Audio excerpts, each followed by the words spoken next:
Welcome to Not Milk Never Milk. Subscribe if you're lactose intolerant. You start by making sure the router or modem shows an active internet light. That confirms upstream signal.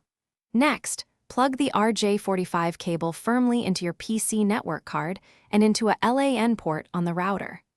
Once done, look at the NIC LED on the PC for activity.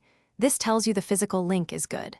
If no lights, try a different cable or router port to isolate a faulty cable or jack before moving into Windows configuration. You now configure Windows 7. Open Control Panel, go to Network and Sharing Center, then click Change Adapter Settings.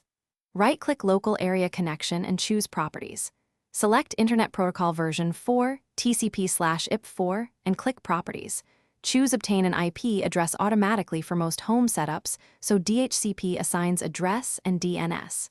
If your ISP or network requires a static IP, enter the provided IP, subnet mask, gateway, and you finish by verifying connectivity.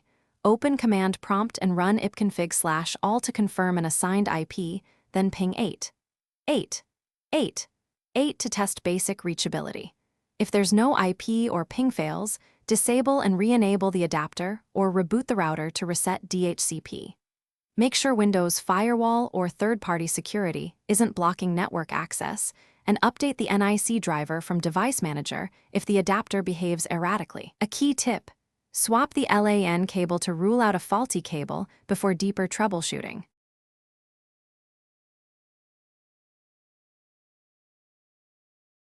Thanks for watching. If this was helpful, leave a like and consider subscribing. See you next time.